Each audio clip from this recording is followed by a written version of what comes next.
Assalamu alaikum wa rahmatullahi wa barakatuh.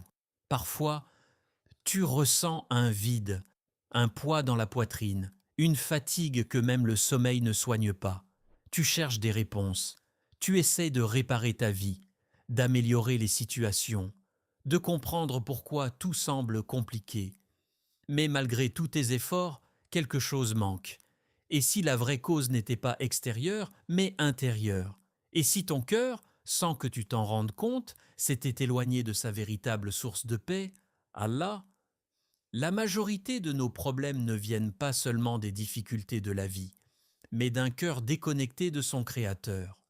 Quand l'être humain oublie Allah, il commence à chercher des solutions dans ce monde limité. Il court après l'argent, les relations, la reconnaissance, pensant que ces choses vont combler son vide. Mais plus il s'y attache, plus il se sent fragile, anxieux, instable. Pourquoi? Parce que tout ce qui est éloigné d'Allah est instable par nature. Allah nous rappelle une vérité profonde dans le Coran. N'est-ce point par l'évocation d'Allah que se tranquillisent dans les cœurs? Sourate Ar-Ra'd 13-28. Ce verset n'est pas qu'une simple parole à réciter, c'est une clé de vie. Il nous enseigne que la tranquillité du cœur ne se trouve pas dans ce que tu possèdes, mais dans qui tu te connectes. Tu peux tout avoir et te sentir vide, comme tu peux avoir peu et ressentir une paix immense. Tout dépend de ta relation avec Allah. Revenir à Allah, ce n'est pas juste prier de temps en temps, c'est revenir avec ton cœur, avec sincérité. C'est reconnaître que tu as besoin de lui, que sans lui tu es perdu, même si tout semble aller bien extérieurement. C'est parler à Allah dans tes moments de solitude, pleurer devant lui confier tes peurs, tes regrets, tes espoirs. La prière, que certains voient comme élément, comme une obligation difficile, est en réalité une miséricorde. C'est une pause dans ton chaos. C'est un moment où tu déposes tes soucis devant celui qui contrôle tout. Le dhikr, ces paroles simples comme Subhanallah walhamdulillah, Allahu Akbar, sont comme une lumière qui nettoie ton cœur petit à petit. Et le Coran, ce n'est pas un livre comme les autres, c'est une parole vivante qui parle directement à ton âme. Quand tu commences à revenir sincèrement vers Allah, quelque chose change en toi. Les problèmes ne disparaissent pas, mais disparaissent pas forcément. Mais ta manière de les vivre change complètement. Ce qui te brisait hier devient supportable aujourd'hui. Ce qui te stressait devient une épreuve que tu comprends mieux. Pourquoi? Parce que ton cœur devient ancré. Il ne dépend plus des gens, ni des circonstances, ni des résultats. Il dépend d'Allah. Et quand ton cœur dépend d'Allah, tu deviens plus fort que ce que tu traverses. Revenir à Allah, ce n'est pas un signe de faiblesse, c'est le début de ta véritable guérison. Beaucoup de blessures que tu ressens aujourd'hui ne viennent pas seulement des épreuves elles-mêmes, mais de la manière dont tu comprends la vie. On t'a peut-être fait croire, directement ou indirectement, que la vie devait être facile, stable, parfaite, que si tu fais les bons choix, tout devrait bien se passer. Alors quand les difficultés arrivent, tu es surpris, déstabilisé, parfois même brisé. Mais en réalité, le problème n'est pas l'épreuve. Le problème, c'est l'attente d'une vie sans épreuve. L'islam nous enseigne une vérité puissante qui change complètement notre vision. Cette vie n'est pas un lieu de repos. Ce n'est pas le paradis. C'est un test. Allah dit dans le Coran, « C'est lui qui a créé la mort et la vie afin de vous éprouver et de savoir qui de vous est le meilleur en œuvre. » Sourate Al-Mulk 67. Ce verset est profond. Il ne dit pas le plus riche, le plus heureux ou celui qui souffre le moins. Il dit le meilleur en œuvre. Cela signifie que ce qui compte, ce n'est pas ce que tu traverses, mais comment tu réagis à ce que tu traverses. Chaque difficulté que tu vis a un sens, même si tu ne le comprends pas immédiatement. Cette tristesse que tu ressens, cette perte, ce rejet, cette attente, rien n'est inutile. Derrière chaque épreuve se cache une sagesse divine. Parfois, Allah te retire quelque chose pour te protéger. Parfois, il te fait attendre pour purifier ton cœur.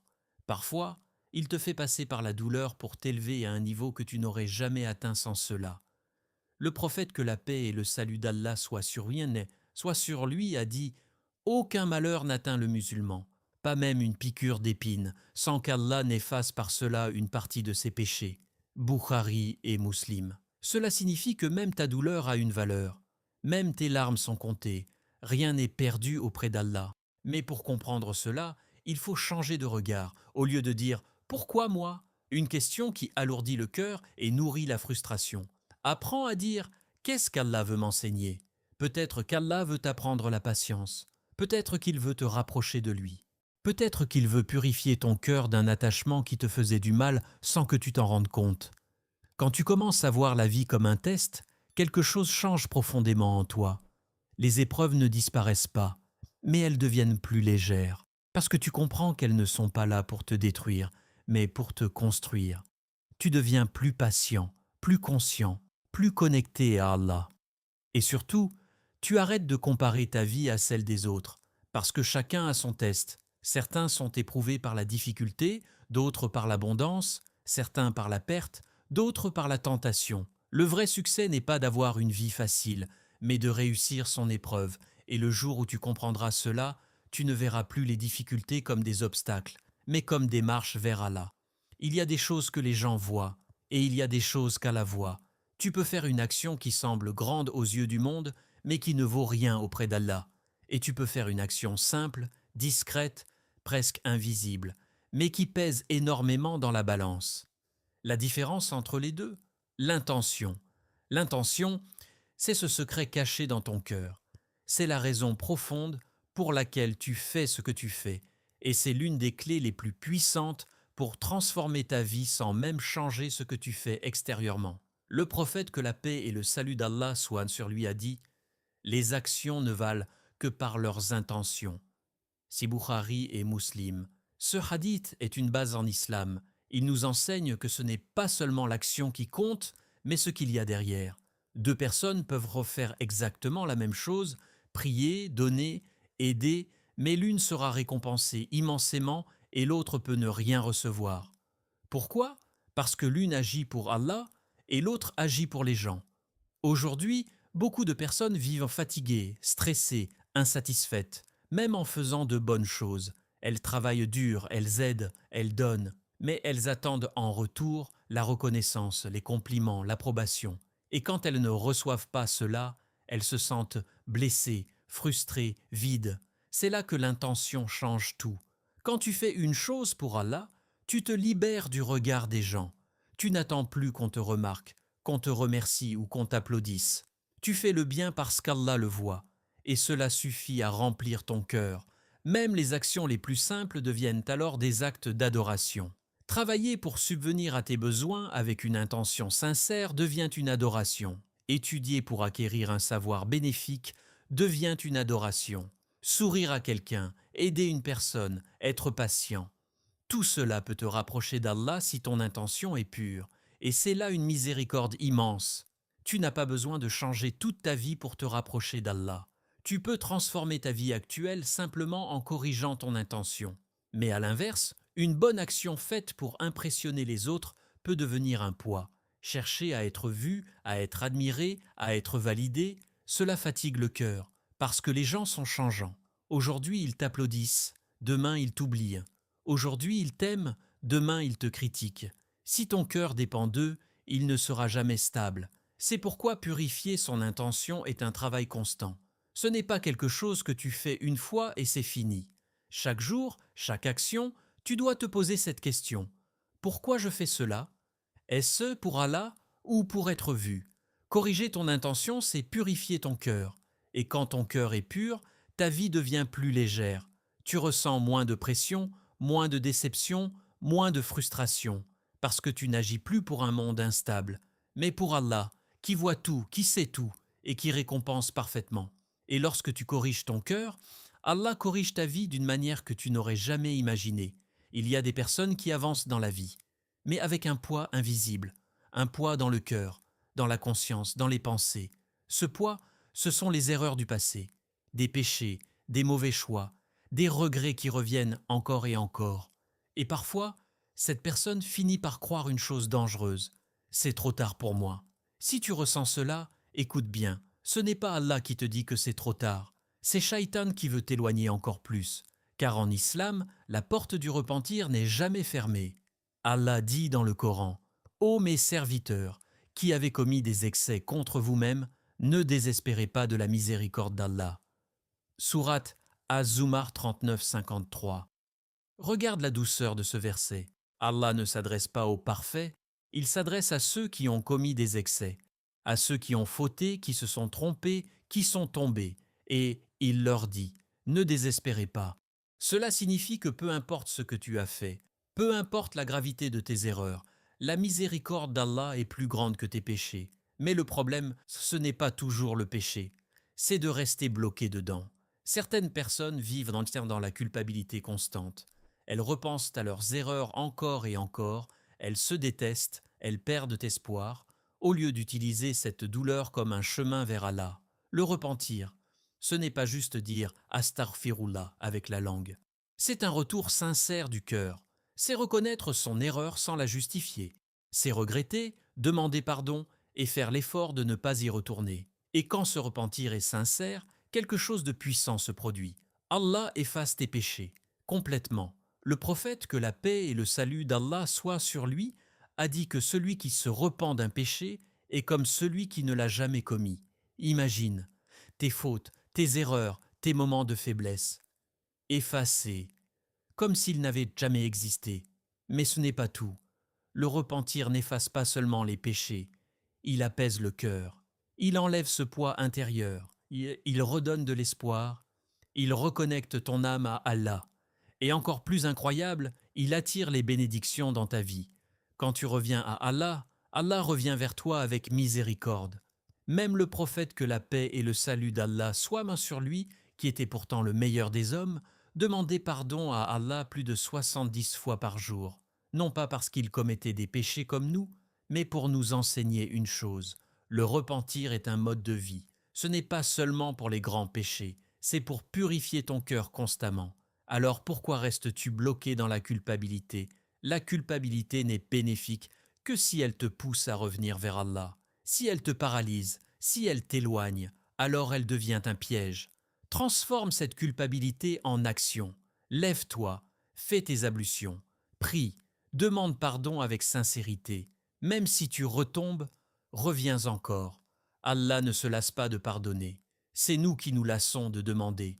Peu importe ton passé, ce qui compte, c'est ton retour aujourd'hui. Et peut-être que ce retour sincère sera la raison de ton élévation auprès d'Allah. Il y a des moments dans la vie où tu fais tout ce qu'il faut. Tu pries, tu fais des efforts, tu demandes à Allah. Mais malgré cela, les choses ne se passent pas comme tu l'espérais. Les portes semblent rendre fermées, les réponses tardent, et ton cœur commence à se fatiguer. Tu te demandes si tes invocations sont entendues, si tes efforts servent vraiment à quelque chose. C'est dans ces moments précis que se révèle une des plus grandes clés de l'islam, la patience accompagnée du tawakkul, la confiance totale en Allah. Allah dit dans le Coran « Et quiconque place sa confiance en Allah, il lui suffit ». Sourate At-Talaq 65. 3. Ce verset est une promesse directe d'Allah. Il ne dit pas qu'il donnera immédiatement ce que tu veux, mais il te dit qu'il te suffira. Et quand Allah te suffit, cela signifie que même si tout semble compliqué, tu es entre les meilleures mains. La patience, en islam, n'est pas une faiblesse. Ce n'est pas abandonner, ni rester passif face aux difficultés. La vraie patience, c'est continuer à avancer malgré la douleur. C'est garder le cap, même quand le chemin est flou. C'est refuser de perdre espoir, même quand tout semble lent. C'est prier même quand tu es fatigué. C'est faire des efforts même quand tu ne vois pas de résultat immédiat. C'est continuer à croire qu'Allah prépare quelque chose, même quand tu ne comprends pas encore. Et c'est là que le tawakkul entre en jeu. Le tawakkul, ce n'est pas juste dire « je fais confiance à Allah » avec les lèvres, c'est un état du cœur, c'est faire tout ce qui est en ton pouvoir, puis accepter avec sérénité ce qu'Allah décide pour toi. Beaucoup de gens font une erreur. Soit ils comptent uniquement sur leur effort, soit ils abandonnent en disant « je fais confiance à Allah sans rien faire ». L'islam nous enseigne l'équilibre. Fais les efforts, puis confie le résultat à Allah. Travaille, mais sache que le résultat ne dépend pas uniquement de toi. Fais des invocations, mais accepte que la réponse puisse venir d'une manière différente de ce que tu imaginais. Parfois, ce que tu veux n'arrive pas, et tu penses que c'est une perte. Mais en réalité, c'est peut-être une protection. Peut-être que cette chose que tu voulais t'aurait fait du mal. Peut-être qu'elle t'aurait éloigné d'Allah.